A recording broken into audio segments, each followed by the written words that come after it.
I think the best testimonies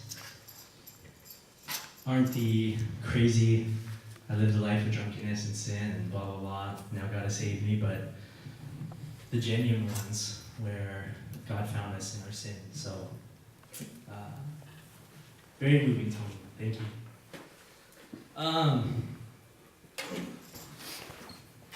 Steph and I are going to sing a song. I asked her to join me. She said, I have finals. I said, so what? I do too.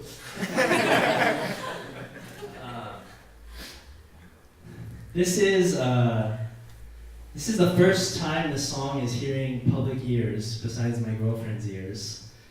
I wrote the chorus back in 2008 at probably one of the most spiritually rich, vibrant, joyful times in my life. I remember it was right after Resolve 2008. I came back and Steve and I were doing a Bible study with our guys at church. And I started writing the song, and I was kind of prone to always starting songs but never finishing them. So I always put them in like the back burner of my head. I would write them down, jot them down somewhere, just forget about it. A year later, I came back, I was flipping through my notebook, and I found this chorus again. And I remember thinking, oh my gosh, that was a year ago. The thing is, the year later, that summer after, that was the beginning of one of the darkest seasons of my time spiritually. And I remember thinking, what can I do with this song? You know, it was written at a time so much different than when I started it. But regardless, I sat down and I was doing my devotionals through Isaiah, and I was reading through Isaiah 53. I was around there, and I just sat down and just pushed through it and finished the song a year later. So it was finished in 2009. Never played for anyone until now, 4 years later. It's very simple. I wrote it to be more like a modern type hymn worship song. So it's meant to be sung along to, like not a sing along, but a worship song. But a lot of the words, they're not original. So, you know, even though some of them rhyme, it's not because I'm good at writing. It's because I actually took probably about 80% of the words straight from Isaiah 53. So I thought I'd read some of Isaiah 53, the portions that I guess I stole for this song.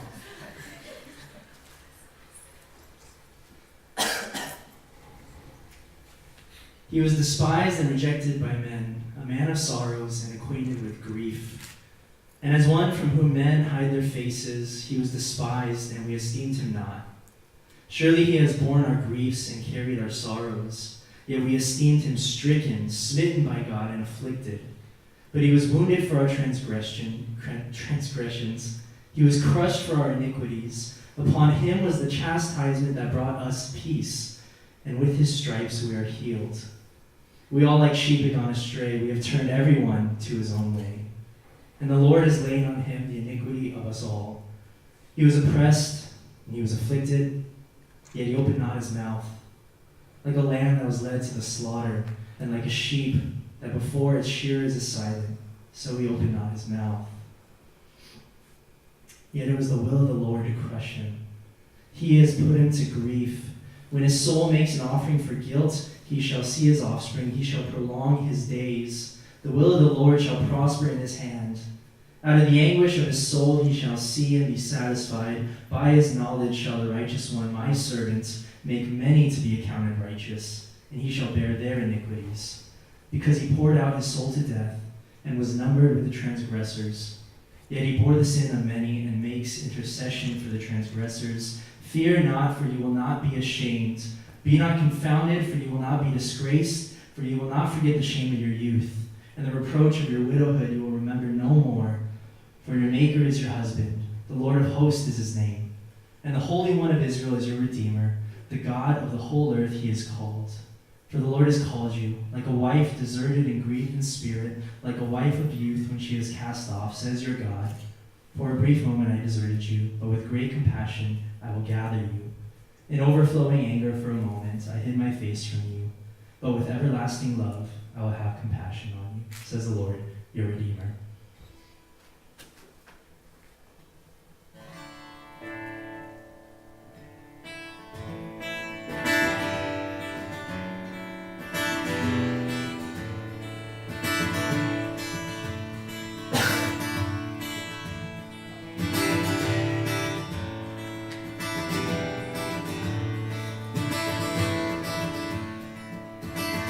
Son of God, the humble King, took the form of man and came.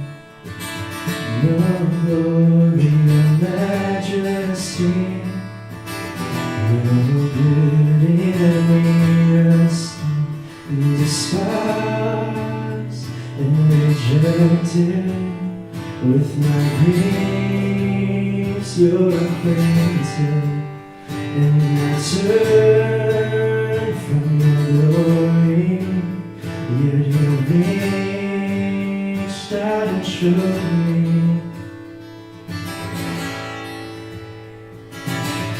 My sin upon your shoulders, your hand torn and forsaken by the Father, but I might sing your sworn for my pardon, knowing all that you'll answer, enthroned in your kingdom, a living King of kings.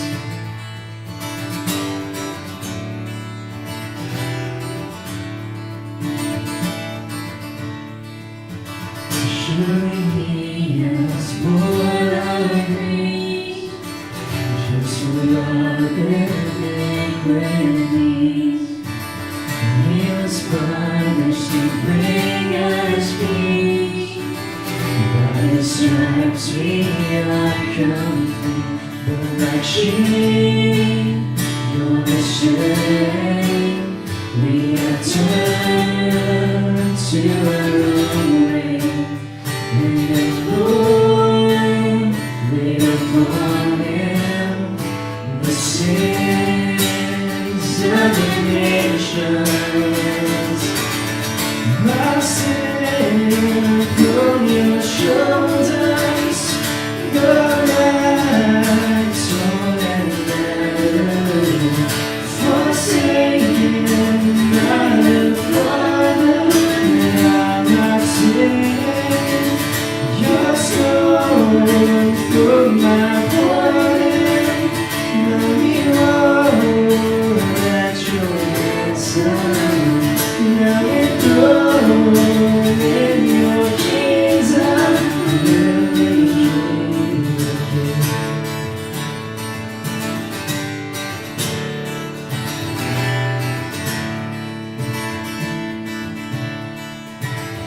Washed by the Father's will, made an offering for our guilt. With something satisfied, for you purified your blood. Now counted as righteous, interceding for us. As you pour out your soul unto death and Lord,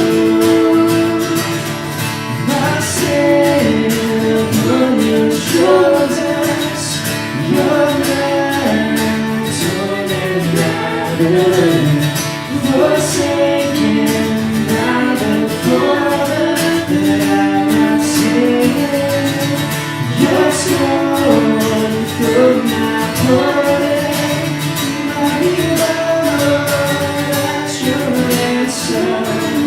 Now enthroned in your kingdom, a living King of kings.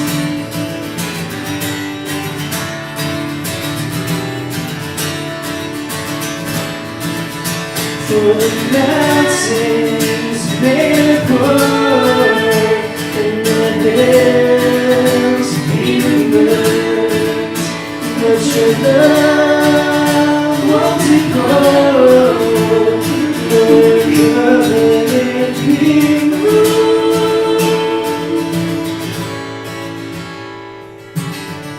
I'll sing upon your shoulders, your blood torn and battered.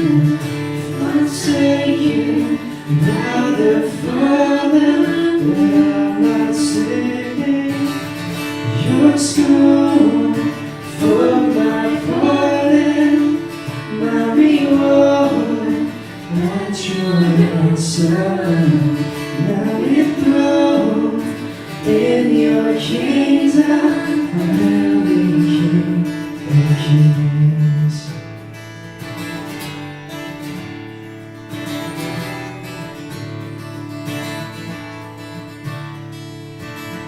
Fear not, don't be ashamed. Be not worried or feel disgrace. Says the Lord.